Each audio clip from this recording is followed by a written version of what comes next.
Quando finalmente cheguei ao ponto em que eu encontrei essas 9 divinas, tremendas palavras, você quer saber quais são as minhas 9 palavras que salvaram o meu casamento? Eu acho que eu estou certa, mas eu posso estar errada?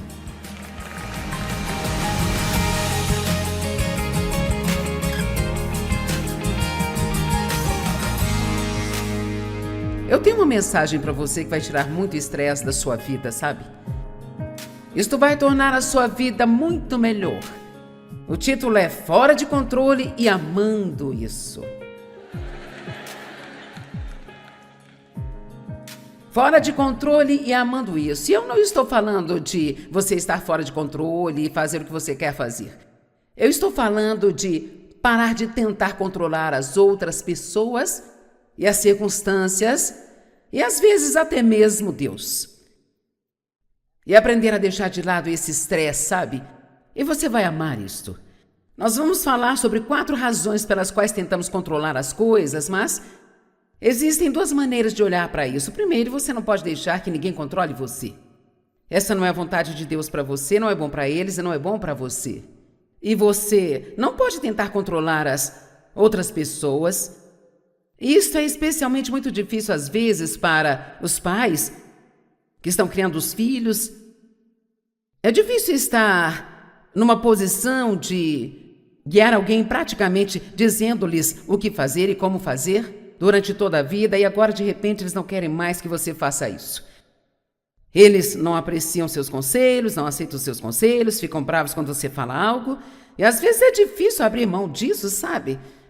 Mas é uma transição que todo mundo tem que fazer. E se você quer se dar bem com seus filhos adultos, tem que chegar a um ponto onde percebe que eles têm o mesmo direito que você tem, que é o de tomar suas próprias decisões. Ainda que a decisão que estejam tomando seja ruim, é direito deles tomá-la.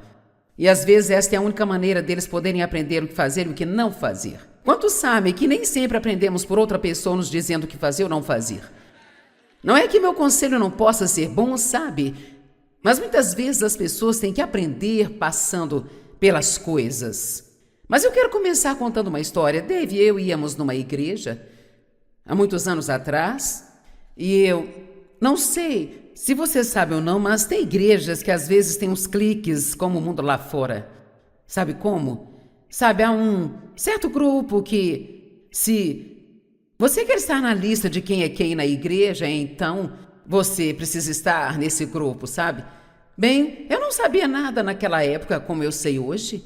E eu ainda era muito insegura por causa das coisas que havia passado na infância. Eu estava procurando significado, procurando valor e assim, quando nós estamos fazendo isso, muitas vezes nós achamos que nosso valor aumenta se nós pudermos ser amigos de alguém que achamos que é a pessoa certa para ser amigo, sabe? Então, eu queria entrar naquele certo grupo de pessoas lá da igreja e eu vou te dizer, eu trabalhei muito duro nisso. Eu manipulei, eu fiz elogios às pessoas certas, eu liguei para as pessoas certas, eu fiz tudo que as pessoas certas queriam que eu fizesse. Eu queria que Dave fosse um líder na igreja, eu não sabia se ele queria isso, mas eu queria.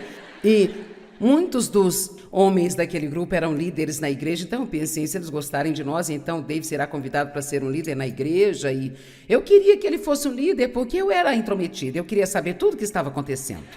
E eu queria ajudar a administrar a igreja, então finalmente entrei naquele grupo de pessoas.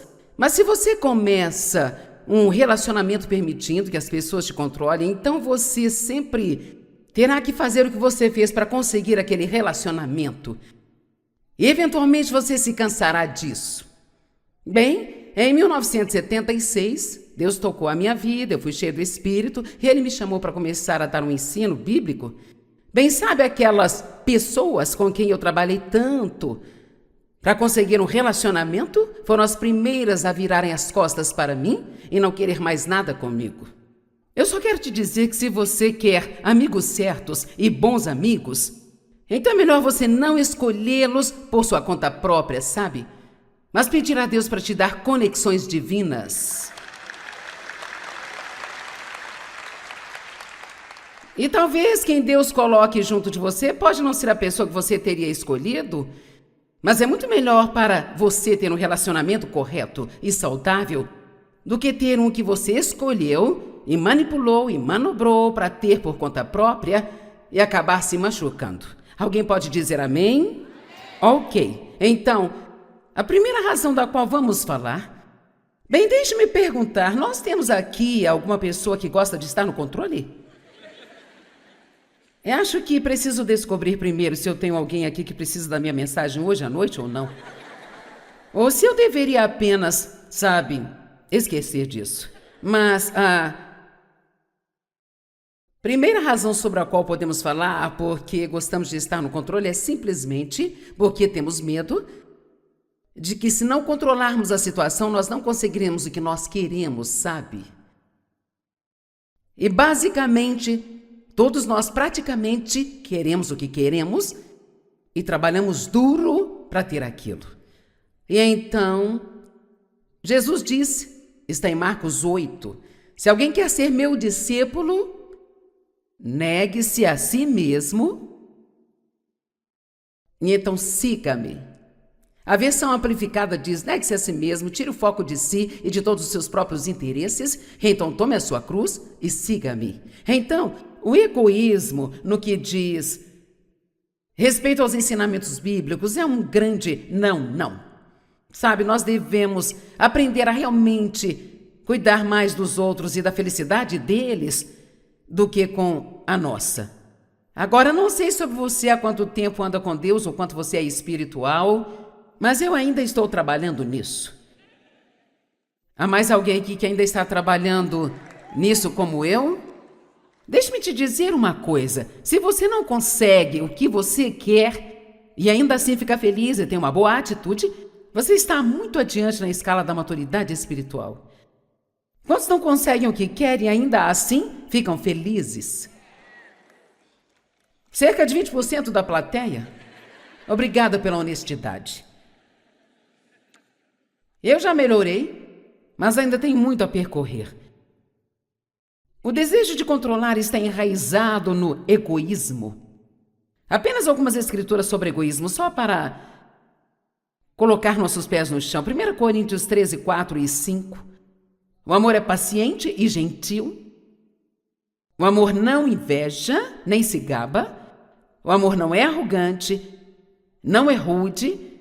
O amor não insiste em seu próprio caminho.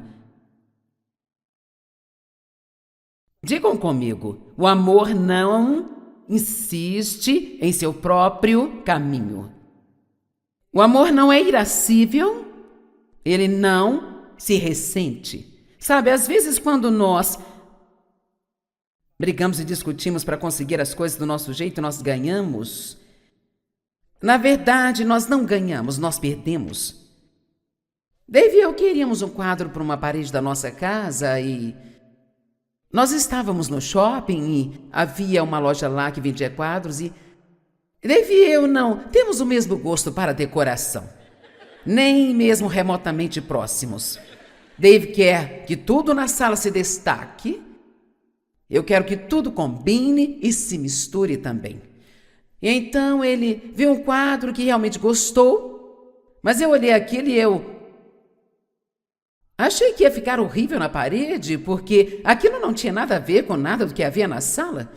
E havia outro quadro que eu gostei e que ele não gostou. E você sabe onde isso vai dar, não é mesmo? Então, Dave é um homem que adora paz e não é muito bom em brigar e discutir. E finalmente ele disse, eu não me importo, faça o que você quiser. Então, eu estava andando pelo shopping, eu podia sentir aquela pequena satisfação na minha carne. Você já se sentiu tipo assim? Eu conseguia do meu jeito. Mas sabe, eu ouvi o Espírito Santo dizer, você acha que ganhou, mas na verdade você perdeu. Porque a maneira como eu fiz aquilo não foi uma maneira divina.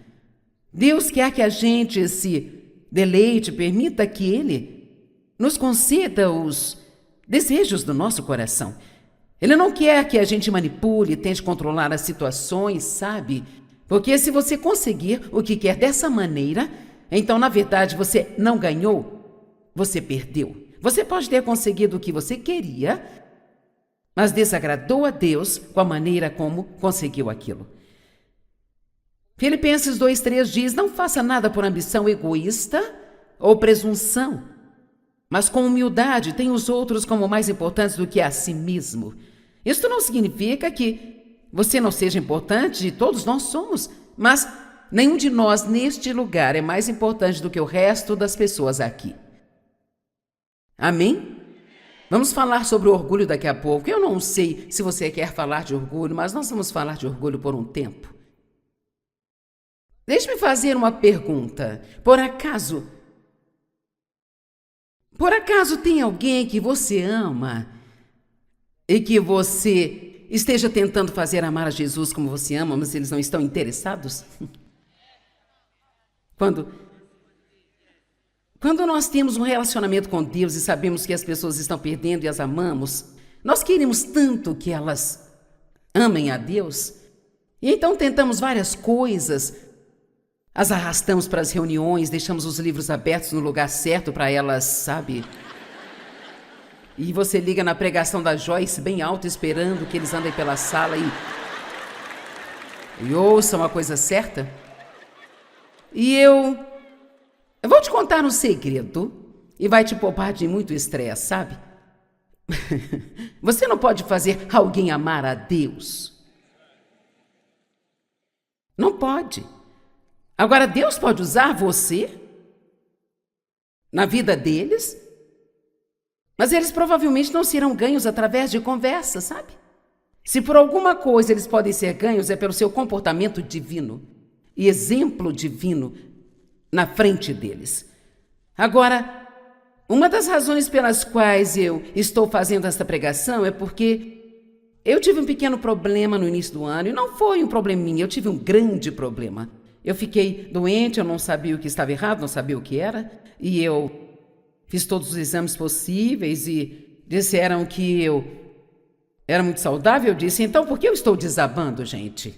E então, basicamente se resumia ao estresse crônico por trabalhar duro por muito tempo, mas muito do meu trabalho não era... Eu trabalho externamente, eu faço conferências, escrevo livros, faço televisão, mas para mim muito disso acabou sendo interno. Muito disso era coisas assim como tentar controlar situações que eu não podia controlar, algo como, sabe, um dos meus filhos que se atrasa o tempo todo. Ele não é bom estar onde deveria estar na hora certa, bem? Sabe, eu não gosto disso. E então eu tento convencê-lo a mudar, eu tento culpá-lo para mudar e ele não gosta disso, então acaba causando um problema e... Sabe, você finalmente tem que chegar ao ponto em que você diz, quer saber, isso não é problema meu, sabe? Vamos lá, tem alguém aí? Há tanta coisa que a gente pode fazer. E Deus dá a todos nós o livre-arbítrio, sabe? Deus nunca tenta nos controlar, ou nos forçar, ou nos manipular, ou nos culpar por coisa alguma. O diabo, sim. Ele é um manipulador e um controlador. Então, quando nós tentamos fazer isso com as pessoas, na verdade nós estamos operando mais com uma natureza maligna do que com uma natureza divina. Deus nos mostra o que fazer e Ele sempre lida conosco e Ele nos diz as consequências de fazer o que Ele diz e as consequências de não fazer o que Ele diz, mas Ele nunca tenta nos forçar a fazer aquilo.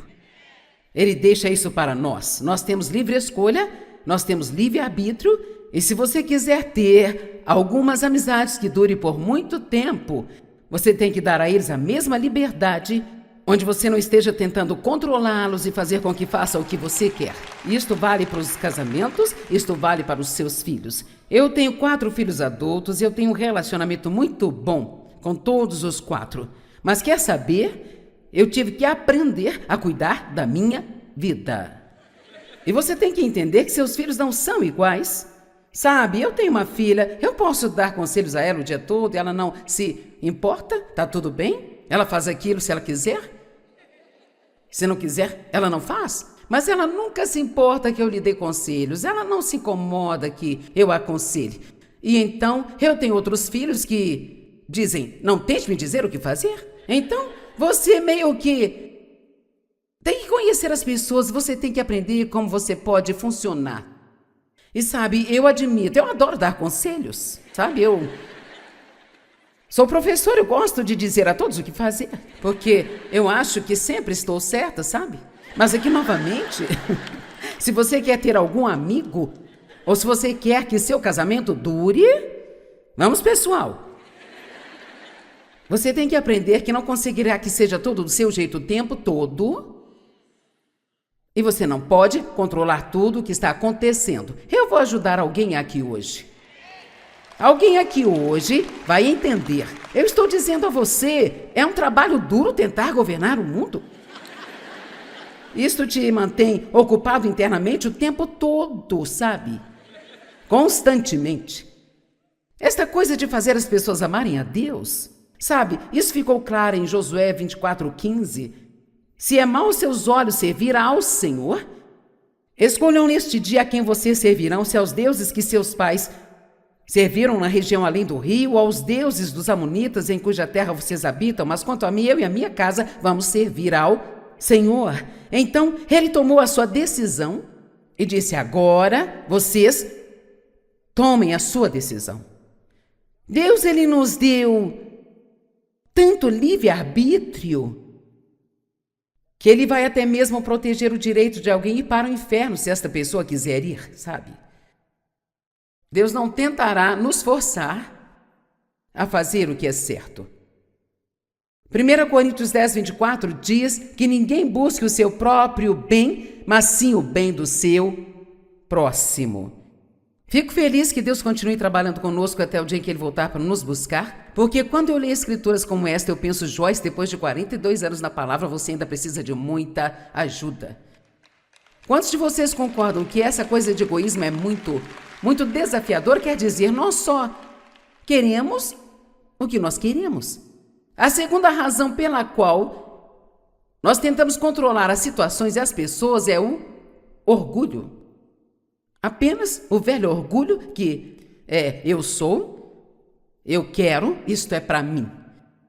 Nós não gostamos das decisões que as pessoas estão tomando, porque temos certeza de que se elas fizessem o que achamos que deveriam fazer, suas vidas seriam muito melhores, porque afinal, nós sabemos mais do que qualquer outra pessoa.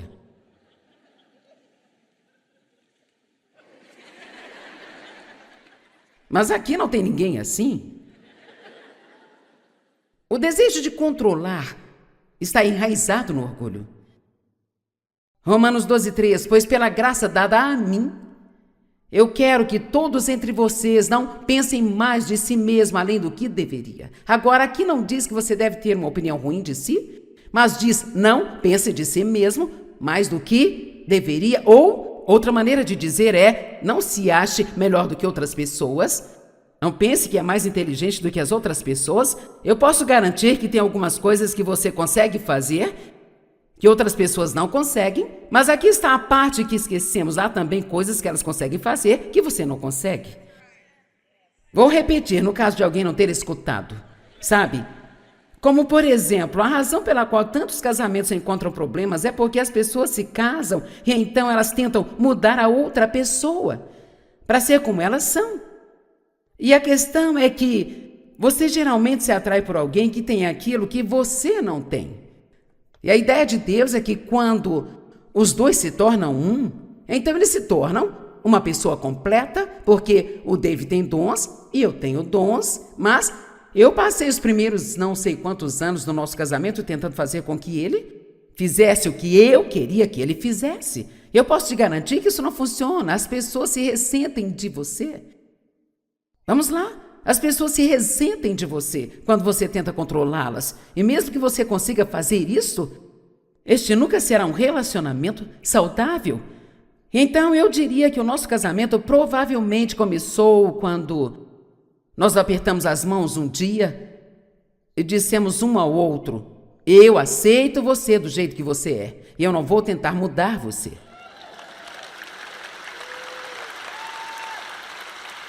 Isso não significa que você nunca... Sabe, se eu estivesse me comportando mal, Dave me corrigia. Não significa que vocês nunca deram conselhos um ao outro, mas há uma diferença nisso e tentar fazer alguém ser do jeito que você quer que eles sejam, sabe? Vou te contar um segredo. Deus quer que nós amemos as pessoas como elas são, não do jeito que queremos que elas sejam. Amém? E isto entra em jogo quando pensamos nos nossos filhos. A Bíblia diz: ensine a criança no caminho que ela deve andar, de acordo com o seu próprio dom individual, ou inclinação, ou personalidade. Não há nenhum lugar na Bíblia que diz que um pai deve tentar fazer com que os filhos façam o que ele quer que façam. Deus nos deu os filhos, mas eles são dele. E ele quer que nós descobramos quais são os seus dons, que os ajudemos a decidir pelo que Deus deseja que eles façam e não tentar viver os nossos sonhos frustrados através dos filhos, sabe? E muitos pais fazem isso. Quantos filhos são apenas... Eles são miseráveis porque estão fazendo algo por causa da mãe ou do pai? Porque é isso que a mãe e o pai querem, mas não é o mesmo que eles querem ou gostam, sabe? Então, você vai aproveitar a sua vida muito mais se você der às pessoas a liberdade de tomarem suas próprias decisões. Agora, obviamente, não estou falando de uma criança de 3 ou 4 anos. Você não pode simplesmente dizer: querida, eu só quero te liberar e você pode fazer o que quiser. Estou falando do ciclo da vida. Quando seus filhos estão se tornando adolescentes, você tem que dar a eles um pouco mais de liberdade, e um pouco mais de liberdade, um pouco mais de liberdade. E eu posso te dizer que quando eles estiverem entre 18 e 21, é melhor estar pronto para deixá-los ir. Porque algo acontece em todas as pessoas nesse momento e eles querem uma independência. Eles querem até o direito de cometer seus próprios erros. Quantos de vocês têm dificuldade em deixar seus filhos cometerem seus próprios erros? É desafiador não se envolver nisso, não é mesmo? Sei exatamente o que você quer dizer. Isso nunca para, não importa a idade que tenham. Nós não gostamos das decisões que as pessoas tomam e estamos absolutamente certos de que nós faríamos um trabalho melhor do que elas. Pela graça de Deus, quero que todos entre vocês não pensem de si mais do que deveriam pensar. Aqui, novamente, Deus não quer que você tenha uma má opinião de si mesmo. Não pense menos, mal, pensamentos condenatórios sobre si mesmo. Mas é bom dizer a si mesmo algumas vezes por dia: sabe, eu não sou melhor do que ninguém. Tem coisas nas quais eu sou bom, mas há coisas nas quais eles são e eu não sou bom. Então há coisas em que eu sou boa e em que talvez o Dave não seja bom. Há um monte de coisas nas quais ele é realmente bom e que eu não sou. E geralmente quando estamos tendo problemas com relacionamento, o orgulho está sempre na base. Na verdade, você não consegue ter uma discussão se o orgulho não estiver envolvido. O orgulho está envolvido em todo divórcio e geralmente os dois pensam que estão certos e nenhum deles está disposto a considerar que pode estar errado. Quando finalmente cheguei ao ponto em que eu encontrei essas 9 divinas e tremendas palavras, você quer que eu diga quais são as minhas 9 palavras que salvaram o meu casamento? Acho que eu estou certa, mas eu posso estar errada.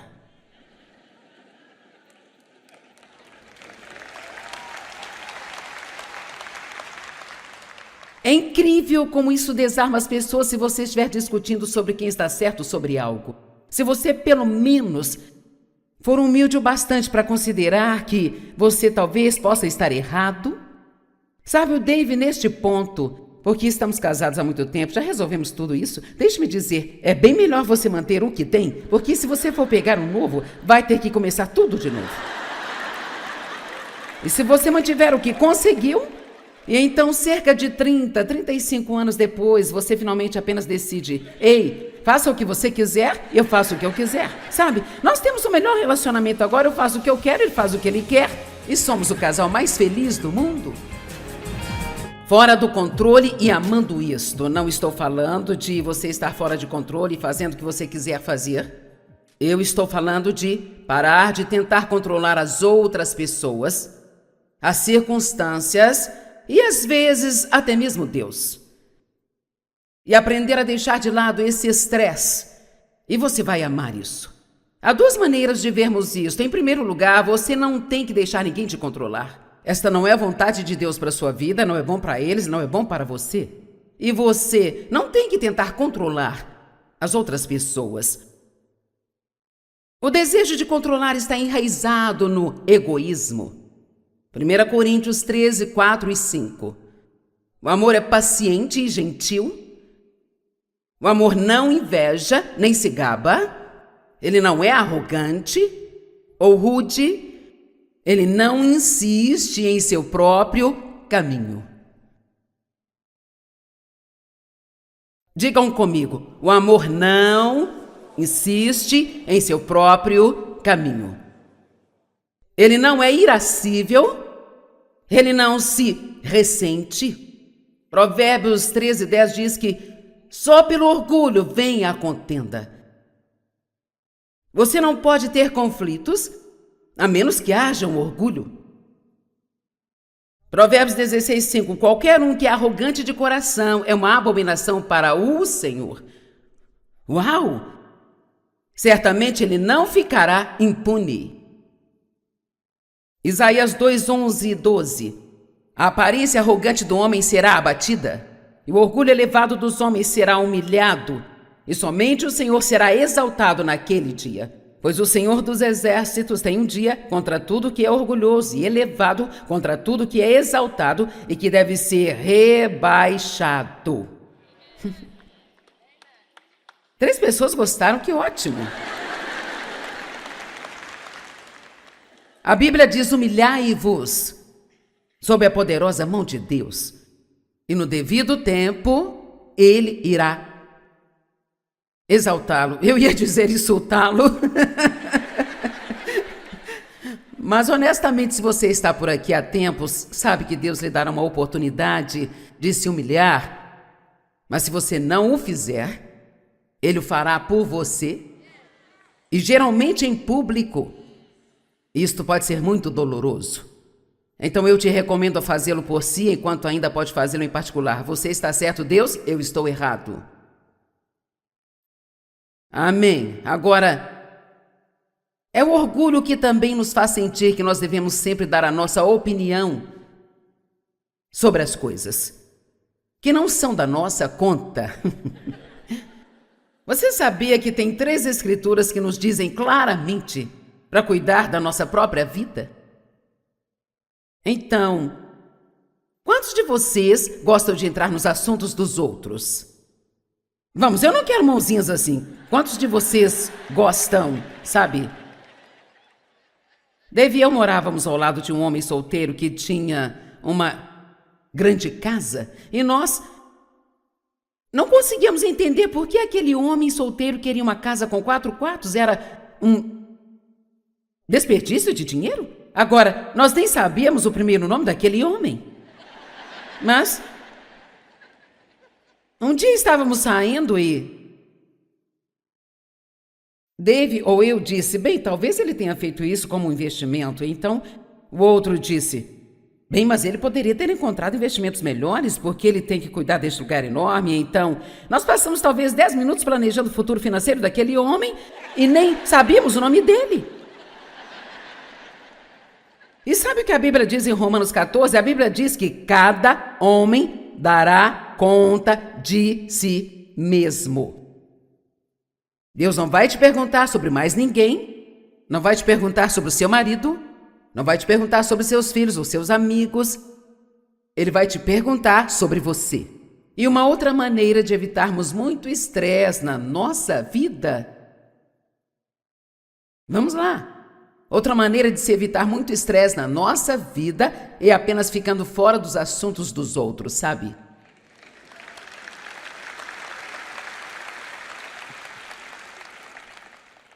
Você não precisa ter uma opinião onde você não tem nenhuma responsabilidade. Nenhuma opinião? Bem, eu penso, eu acho. Bem, ninguém se importa com o que você acha. Ninguém quer saber o que você pensa, sabe? A única vez que devemos dar uma opinião é se ela for solicitada, e mesmo assim com muito cuidado. 2 Tessalonicenses 3,11, pois ouvimos que alguns entre vocês andam ociosos, não ocupados no trabalho, mas sendo intrometidos. 1 Tessalonicenses 4,11, e aspirem viver tranquilamente cuidando de seus próprios assuntos e trabalhando com suas próprias mãos. E 1 Pedro 4,15, que nenhum de vós sofra como assassino, ou ladrão, ou malfeitor, ou como intrometido. Sabe o que eu achei interessante nisso? O intrometido está numa lista como assassino, o ladrão e o malfeitor. E só hoje eu vi isso e eu pensei, uau, são coisas muito pesadas. Sabe, a maioria de nós não pensaria que ser um pouco intrometido seria um problema. Mas isso está bem aqui junto com várias coisas sérias. Às vezes eu tenho que dizer para mim mesma, Joyce, isso não é da sua conta, não é da sua conta, não é da sua conta, não é.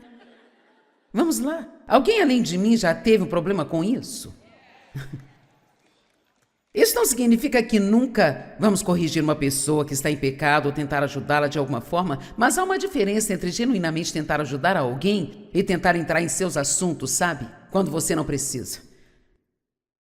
Um ótimo exemplo em João 21, começando no verso 18.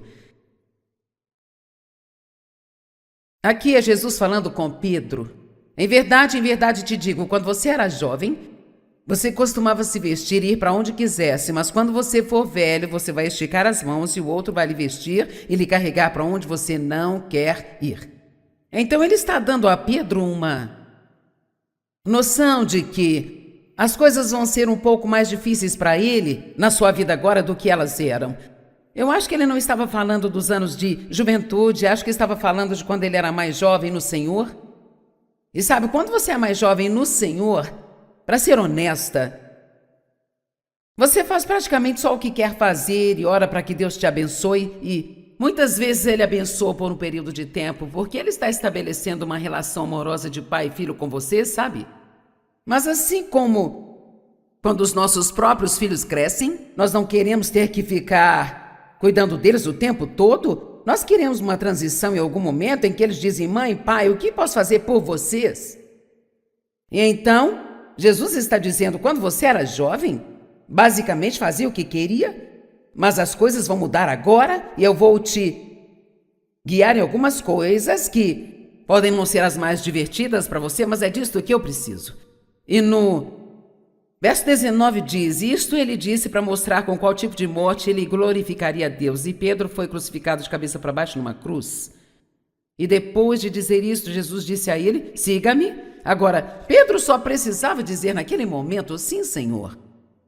Mas Pedro se virou e viu o discípulo a quem Jesus amava, o qual era João. João escreveu o livro de João e ele se referiu a si mesmo várias vezes como eu sou o discípulo a quem Jesus amava. Agora, eu conheço a personalidade de Pedro bastante para saber que aquilo o irritava muito. Você é o discípulo a quem Jesus ama, não é mesmo? Sabe, eles eram pessoas como nós somos, gente. E sabe, até para mim é irritante ouvir João dizer isso, então eu posso imaginar como Pedro se sentiu sobre isso. E aqueles homens tinham problemas assim como nós teríamos se estivéssemos naquele grupo, tinham ciúmes uns dos outros, competiam uns com os outros. E eu acho que, conhecendo a personalidade de Pedro, que era difícil para ele conviver com toda aquela melação, sabe? Sabe, João se deitava no peito de Jesus durante o jantar e eles tinham esse relacionamento de afeto. E sabe, Pedro sempre quis liderar o show, sabe, gente? Então, ele recebeu a má notícia de que as coisas seriam um pouco mais difíceis para ele no final, e ele vê João. E então aqui diz que quando Pedro viu, ele disse, Jesus, e quanto a este homem? O que vai acontecer com ele? Sabe, não somos bons nessa coisa de passar um momento difícil enquanto os outros têm um momento bom. Se vamos ser miseráveis, então pelo menos que alguns amigos sejam miseráveis conosco. E Jesus disse no verso 22, se é a minha vontade que ele permaneça até eu voltar, o que você tem com isso? Você me segue. Então Jesus acabou de dizer a Pedro, cuide da sua vida. Agora pense nisso por um minuto. Nós temos um problema, estamos tendo um problema há muito tempo. Talvez você esteja solteiro, não tenha um namorado há 12 anos. E aquela sua amiga não tão atraente quanto você, na sua opinião,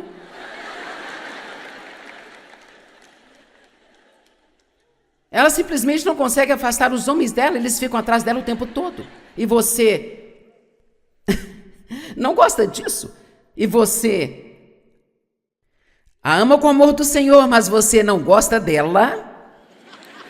Quantos sabem disso? Eu te amo com o amor de Deus, eu não te suporto, mas eu te amo com o amor do Senhor, sabe? Veja. E tudo que você tem que fazer você não tem que tentar descobrir por que você não tem um namorado e ela tem, nem dizer a Deus o quão injusto isto é. Você só tem que lembrar que Deus tem um plano personalizado, individualizado e perfeito para cada um de nós.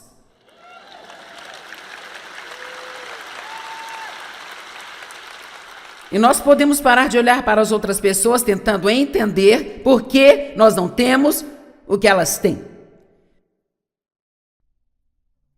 E os pastores podem entrar nesta mesma coisa, ficar com ciúmes de outro pastor porque ele tem uma igreja maior e você tem isso e você não tem aquilo, sabe?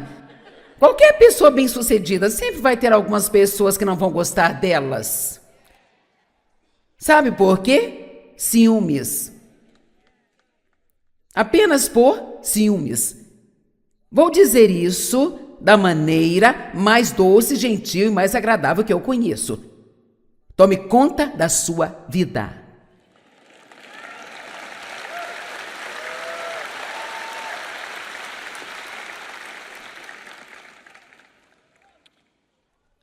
A terceira coisa pela qual podemos tentar controlar os outros é porque temos medo de tirarem proveito de nós. Depois de ser abusada sexualmente pelo meu pai, que fez tudo através do controle, manipulação e controle, ele não me forçava fisicamente, mas ele me forçava com o medo. E o meu pai controlava tudo que se passava em nossa casa. O que ele queria ver na TV é o que você tinha que ver, o que ele comia, o que você tinha que comer. Quando ele se levantava, você tinha que se levantar, se ele ia para a cama, você tinha que ir. E, em algum momento no meio de tudo isso, eu comecei a fazer promessas para mim mesma. Quando eu sair daqui, ninguém nunca mais vai me dizer o que fazer. Então, quando você faz esse tipo de votos para si mesmo, votos internos, então eu me casei com o primeiro homem que apareceu e ele era um vigarista, ele era um ladrão. Então ele estava sempre mentindo e manipulando. Então quando eu me libertei do meu pai, do meu primeiro marido, então o maravilhoso Dave apareceu. Eu descontei tudo em cima dele. E assim, quando o Dave tentava dar-me um pequeno conselho, sabe, Dave sempre foi muito protetor para comigo. E então ele estava sempre tentando me dizer coisas para impedir que eu me machucasse, como sair de dentro da banheira e, sabe, coisas que eu ficava assim.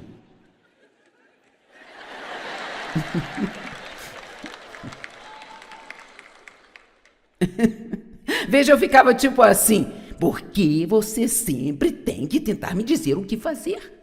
Mas ele estava tentando me amar. Mas como eu tinha estas coisas dentro de mim do meu passado, não conseguia aceitar desta forma. Eu sempre entendia como se ele estivesse tentando controlar-me. E isto não era o que ele estava querendo fazer. Eu estou compartilhando isso com você porque acredito que muitos de vocês foram feridos no passado e podem estar fazendo a mesma coisa que eu estava fazendo. Talvez você tenha tido, sabe, vários maridos e você não pode continuar culpando o novo marido por tudo que os antigos maridos fizeram. Vamos lá? Porque isto não é justo. Não é justo fazer isso. E então eu tive que chegar a um ponto em que eu me arrependi pelos votos internos que eu havia feito. E ninguém nunca vai me controlar novamente. Ninguém nunca vai me controlar. Então eu tive que voltar atrás e entender que Deus estabelece a ordem onde quer que você vá. E onde quer que vá, você precisa saber quem está no comando, que tem autoridade, e você precisa estar disposto a estar debaixo dela. Eu estou pregando aqui hoje, mas esta é a casa de Joe, então ele está ali sentado, mas ele está no controle. Porque se ele disser para eu não fazer algo, então é melhor eu não fazer. E precisamos estar dispostos a estar debaixo de autoridade. Agora ouça-me, nós temos tanta rebelião no mundo hoje, e é inacreditável como as pessoas são rebeldes. E a Bíblia diz que a rebelião é o espírito do anticristo. E nós precisamos ter muito cuidado com esta atitude que está se infiltrando em todos, de que ninguém vai me dizer o que fazer, ou eu vou fazer o que eu quiser. Quando Deus estabelece a ordem, não é para que uma pessoa possa controlar a outra, mas é para que você possa ter paz. Obviamente, nem todos podem estar no comando. Então, alguém sempre tem que ser a pessoa que tem que ter a última palavra em tudo. E esta pessoa é também a que tem maior responsabilidade. Agora, certamente nenhum de vocês tem problema em estar debaixo da autoridade, não é? Quer saber? Você nunca vai ter situações para ter autoridade se não souber estar debaixo de autoridade. Eu trabalhei para um homem muito tempo com quem não era muito fácil de se trabalhar. Ele era muito injusto de muitas maneiras. Mas Deus usou esta situação para me ensinar a ser submissa, com uma atitude decente, mesmo sendo com alguém com quem eu realmente não concordava. Mas eu aprendi muito com esta experiência, sabe? Às vezes, nem tudo que você aprende é agradável. Como, ao ser maltratada, eu aprendi a não maltratar as pessoas, porque eu sabia como era, por eu ter sofrido aquilo. Se você tem uma personalidade de liderança, veja-se como líder, não como chefe. Porque se você se diz eu sou o chefe, então você vai ser um mandão. Mas se você se vê como líder, saberá que isso significa que você vai ter que dar um exemplo para as pessoas. E não ficar apenas dizendo a elas como elas devem ser, mas guiando-as pelo exemplo para aquilo que elas precisam ser. Então podemos tentar controlar porque temos medo de se aproveitarem de nós. Ou a quarta coisa é, nós podemos tentar controlar as pessoas só porque temos um temperamento forte. E o nosso temperamento, o temperamento que Deus dá a nós, ele age nas coisas. Eu tenho ouvido um certo homem chamado Martin Lloyd Jones, que dizem ter sido o melhor professor de Bíblia deste século, e ele é realmente um professor de Bíblia muito bom, e ele, curiosamente, sendo daquela época, você não pensaria que alguém falaria disso, mas ele fala muito sobre como o nosso temperamento age na maneira como nós lidamos com as coisas. E ele diz que algumas pessoas nunca serão tão alegres como outras pessoas são. Sabe, algumas pessoas têm uma personalidade mais profunda e melancólica e estas estão mais inclinadas a ficarem deprimidas, enquanto outras pessoas podem meio que borbulhar na vida todos os dias e tudo é uma grande piada para elas. O David acorda de manhã e ele se levanta cantando. E eu não quero nem falar com nenhum ser humano até eu tomar o meu café. Amém? É como se a única pessoa com quem eu conseguisse falar naquela hora da manhã fosse Jesus. Mas se você me der cerca de 1 hora, eu ficarei bem. Então, se você tem uma personalidade forte, você tem que ter muito cuidado para ser equilibrado e não ficar tentando dizer a todo mundo o que devem fazer, sabendo quando estar no controle e quando precisa ficar sob controle. Amém? Agora, há somente uma coisa na sua vida que Deus te disse para controlar. É a você mesmo. Então, em vez de tentar controlar todo mundo, nós precisamos usar mais o autocontrole. 2 Timóteo 1,7, Deus não nos deu um espírito de medo, mas de poder, amor e domínio próprio. Então nunca mais diga eu não tenho domínio próprio. Você pode não usá-lo, mas você tem. E quanto mais você usá-lo, mais fácil será de usá-lo. Paulo disse: todo atleta exerce autocontrole em todas as coisas. E eles, um bom atleta, eles têm hora para dormir, eles se exercitam, eles comem de uma certa maneira, sabe? E ele diz, eles fazem isso para ganhar uma coroa que é perecível. Então você pensa sobre o que algumas pessoas do esporte fazem, ou como um fisiculturista, no que eles passam treinando apenas para subir no palco e mostrar os seus músculos,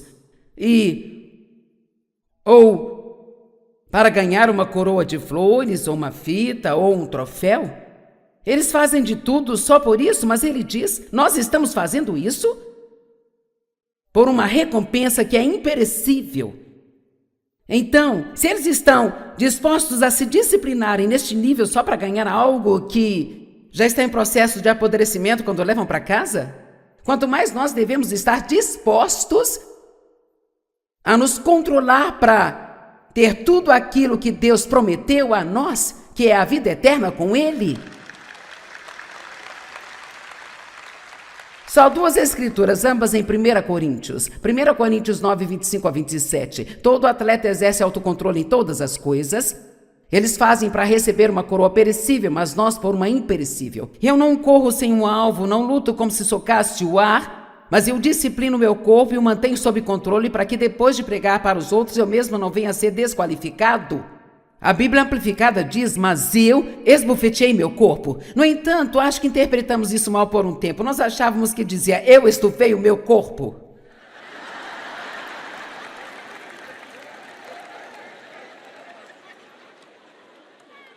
É isto mesmo. Paulo diz, eu esbofeteei o meu corpo.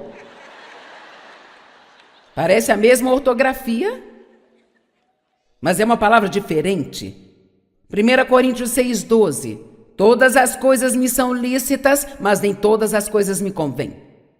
Todas as coisas me são lícitas, mas eu não me deixarei ser dominado por nenhuma delas. Eu não deixarei o açúcar me controlar. Eu não vou deixar as drogas me controlarem. Eu não vou deixar o álcool me controlar. Eu não vou deixar que as pessoas me controlem. Vamos, pessoal. Eu não vou deixar um distúrbio alimentar controlar-me. Nós não percebemos às vezes o quão poderosos nós somos com Deus ao nosso lado. Eu posso fazer tudo em Cristo, que me dá a força que eu preciso. Bem, todo mundo quer ser liberto de controlar as pessoas e as circunstâncias. Mas a verdadeira liberdade vem internamente quando nos rendemos à obra de Jesus Cristo e ao seu poder transformador em nós. Ele pode nos mudar de dentro para fora.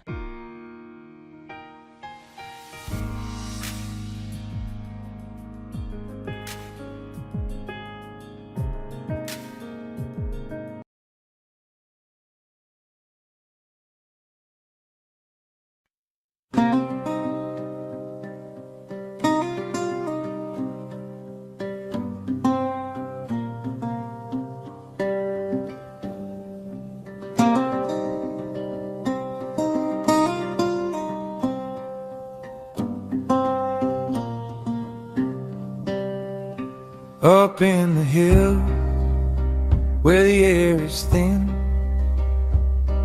the wind whispers stories of where we've been. Rock and stone, carved by time, mountains stand tall, like a silent rhyme. Feel the echo, deep in the ground, a voice of the past, lost and found.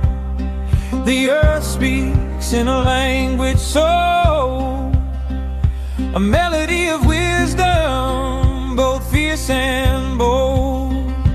Mountain echo, calling us home, through the valleys where the rivers roam. We hear your voice through the mist and stone. Mountain air.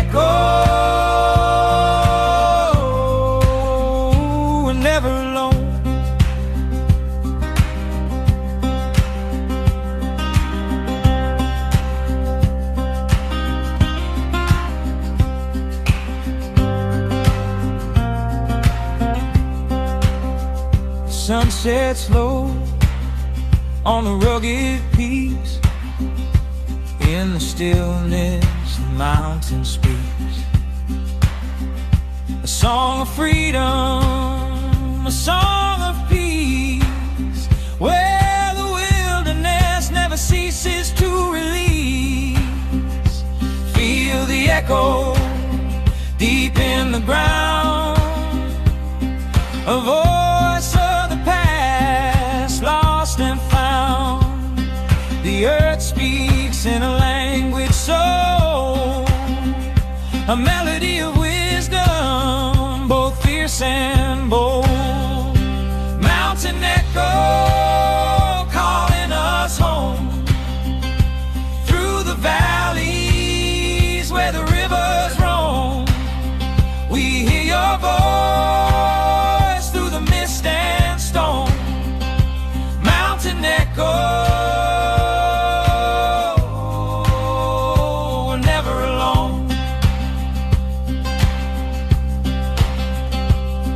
in the quiet of the night we listen close.